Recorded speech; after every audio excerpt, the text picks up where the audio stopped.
What's going on, everybody? Welcome back to Pokemon Crystal version.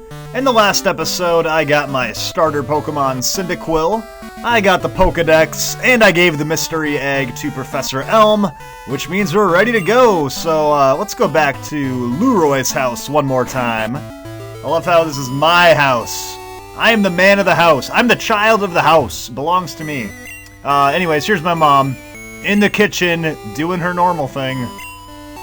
She's gonna notice my cute little Pokemon, and then she wants to offer some help. She says, I know, I'll save money for you. So if you want, you can get your mom to start a little savings account for you, but I'm gonna say no to that, because I know how to handle money on my own. Plus, there's some expensive stuff I want to buy in the game, and it's easier when a quarter of your money isn't tied down by an NPC who just buys these stupid decorations. Anyway, clearly I've had a bad experience. We're gonna get out of New Bark Town, nothing left to do there, and we'll go to Route 29, where this guy, Mr. I'm so smart, I'm gonna have to teach everyone that walks through here how to catch a Pokemon. Sorry, I don't know why I'm poo-pooing on this guy. He's just a nice guy that wants to teach you how to catch Pokemon. I don't need his help, though. I'm a frickin' expert at this, so move on without you. So now that we have Pokeballs, we can add to our team. All I have right now is a Cyndaquil, so if we see anything worth our while, maybe we'll go ahead and catch it. What do we got here? Rattata. So yeah, in the opening routes, you're basically gonna see Sentrits and Pidgeys. You'll find Rattata at night, along with Hoothoot. I'm playing at nighttime right now, so that's kind of all I'm getting. And now you can actually bother coming up here. It was pointless earlier in the game, but now you can actually come to Route 46 to find the likes of Geodude, Sparrow, and in Crystal version you can actually catch a Phanpy in here, the little elephant guy. So, some very good Pokemon to catch, actually. This route is ultimately a dead end, so there's nothing to really do here other than find those Pokemon. Yeah, 3 really good options. Sparrow and Geodude especially, those are a couple of the best in the game. But I will not be using any of them, so I will just move along. And yeah, that's gonna do it. So, just like that, we're back in Cherrygrove City. And that old guy in the front of the city, he'll actually give you a map if you talk to him.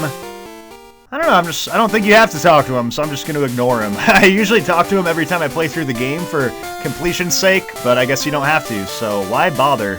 Oh, snap, we got another one.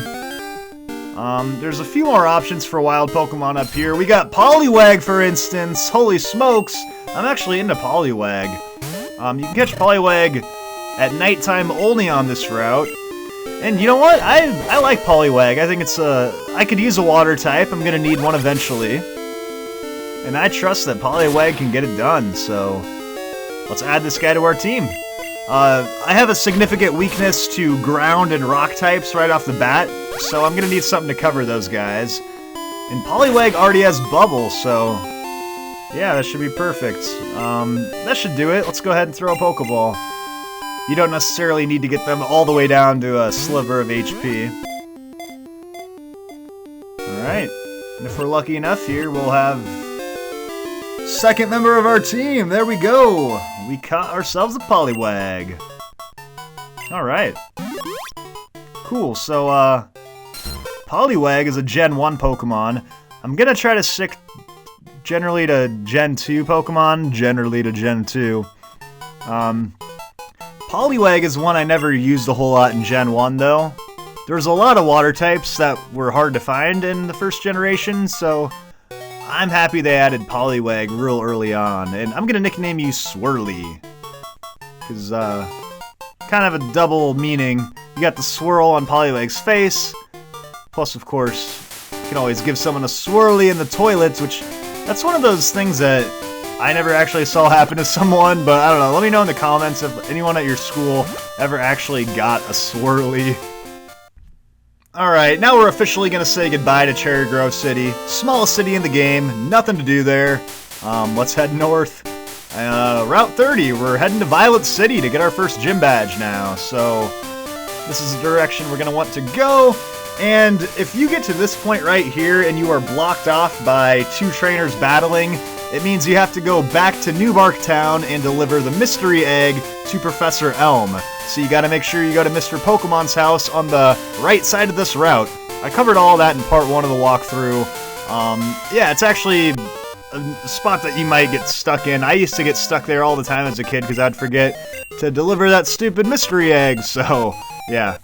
Anyway, this is gonna be your first normal trainer battle here. Of course, we fought our rival, Corona, in part 1. But now we got a youngster Joey. It's the most classic youngster name ever, just Youngster Joey. Just wouldn't expect anything less.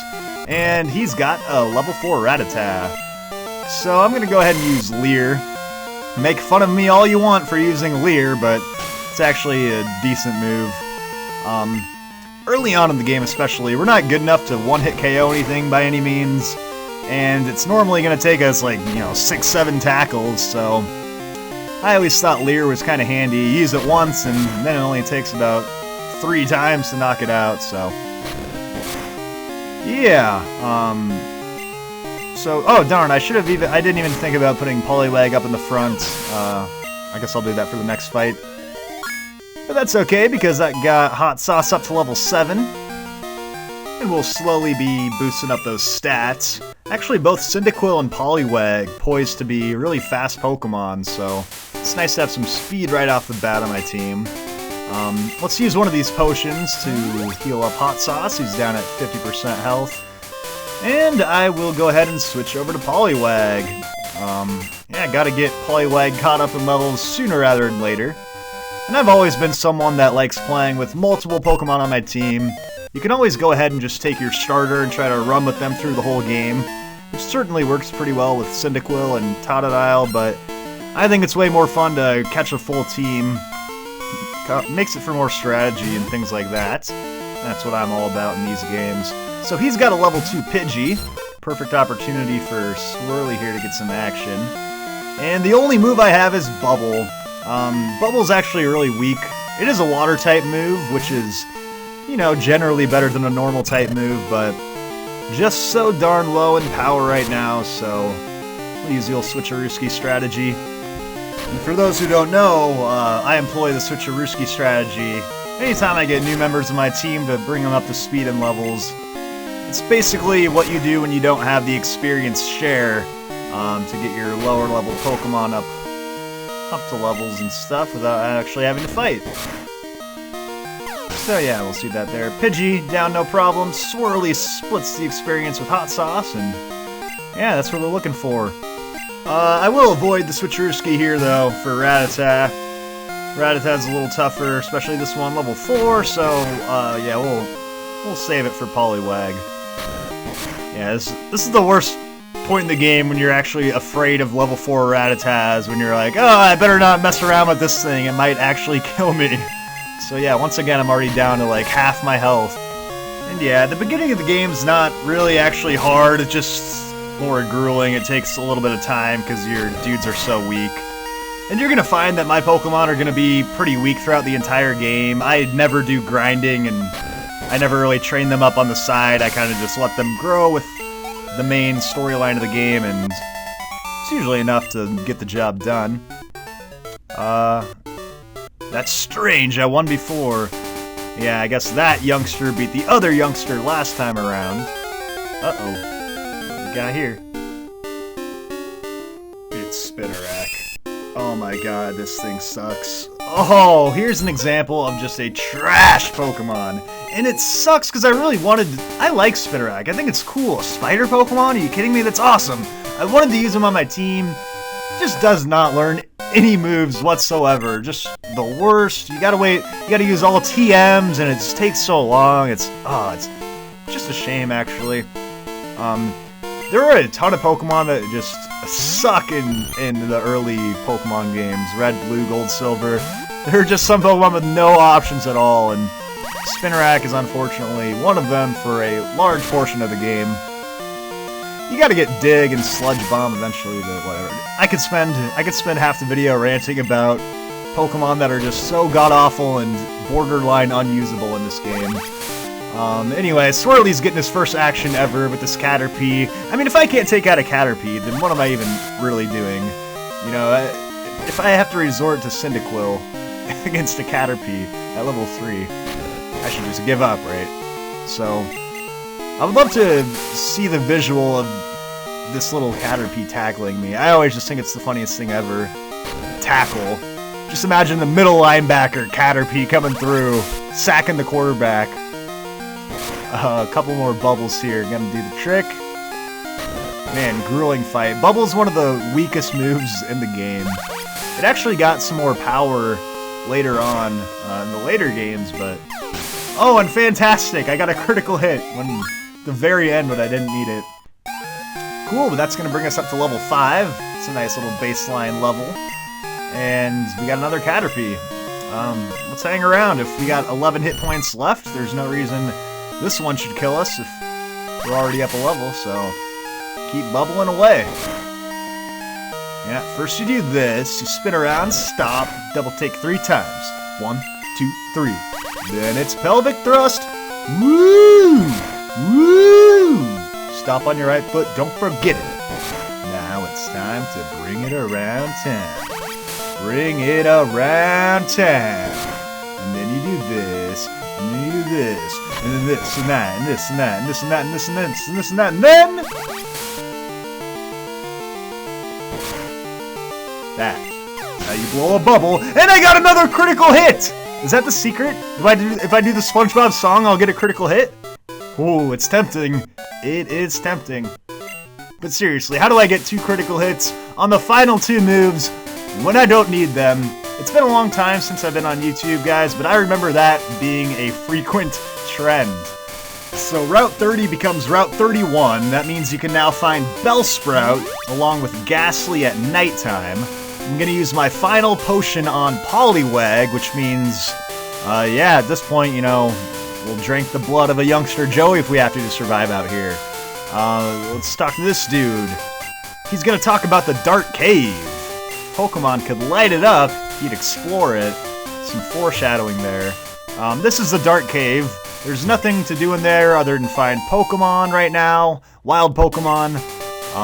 There's an eventual dead end, and if you really care, you can't even see anything inside, so we will touch on this a little bit later, but for now, I want to make sure I can make it to Violet City, because, yeah, I used my last potion, and there's still some trainers to fight, so no sense in running around in there. Let's go ahead and grab our daily Bitterberry. These trees replenish every single day, so feel free to grab all the Bitterberries you want. Bitterberries will cure confusion. They can be a held item, or they can just cure them. This guy is absolutely worthless. Don't know why I talked to him. Let's come down here, and this person's going to stop you. You can go around them if you want, but it's just a bug catcher, so shouldn't be anything too difficult. And yeah, I think this is the last trainer on this route, so let's get to it. Although Bug Catcher Wade does have 4 Pokemon on his team. Starting with a Caterpie. And this chain of routes on the way to Violet City is where you would actually catch Caterpie or Weedle if you wanted to add these guys to your team on your own. They're decent Pokemon in the early stages because they evolve really quickly, so by level 10 you'll be on your 3rd stage of evolutions, but they kind of over time lose some of their shine as the rest of the game catches up to them. So yeah, this should get us up to level 6, finishing him off. So I think this will work out perfectly. We'll have both Poliwag and Cyndaquil in, you know, kind of battle-ready mode by the time we get to Violet City. And that'll be good because, of course, we've got the gym fight to worry about when we get there. Another Caterpie. I'll stick around here. Really nothing to run from, nothing to get worried about. These things are only level 2, so... yeah, I got exactly what I wanted to accomplished in this video, which is add a new member to my team, get him up to speed. And yeah, it's always a good feeling when you have a couple of Pokemon that you can use as an option. Got a little critical hit there. Take that. Anyway, so, I think for the rest of the game, I'm not going to catch any more Gen 1 Pokemon. Poliwag was the exception. I mentioned before, Poliwag was never really a Pokemon I used a whole lot in Pokemon Red and Blue, so I never really got to get the full experience from it. So I like using them here, but I think I'm going to stick to Pokemon that were introduced in Gold and Silver Crystal version for the rest of my teammates.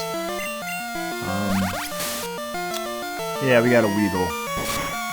Weedle's my preference over Caterpie. I think Beedrill's pretty cool. But in general, all bug types kind of get the shaft in the early games. I guess Beedrill does get a Twin Needle move at level 20, kind of setting it apart from the others, but yeah, it took a while for bug types and poison types, for that matter, to get off the ground a little bit more. So we got Hypnosis at level 7. That is a fantastic move, puts the opponent to sleep, or just wins you the battle if you're in the anime. So yeah, I don't need it right now against this level 2 Caterpie, but definitely a move that's going to come in handy, something I'll hold on to throughout the rest of the game, which is probably the only move I have right now here in Part 2 that I'll hold on to all the way through the end of the game. We'll take one more tackle from the middle linebacker, Caterpie, and finish it off. So, there we go. Swirly, you are now definitely one of the official team members. Couldn't have got through the route without you. Of course we could have, but, you know, whatever. I'm just trying to be nice. So, we got a Pokeball. Not too shabby. Replace the one we used to catch Poliwag, I suppose, and yes! Got out of the grass. What do you want? Talks about the Dark Cave. Cool, like I mentioned, we can talk about the Dark Cave later, but for now, I want to get to Violet City. So, Route 31, we are done with ya. Which means we have finally made it to Violet City, the first major city in the game. So we got a lot to do here, including the first Pokemon gym, so we're going to save it all for the next video. Thanks for watching, everybody, and I will see you all next time.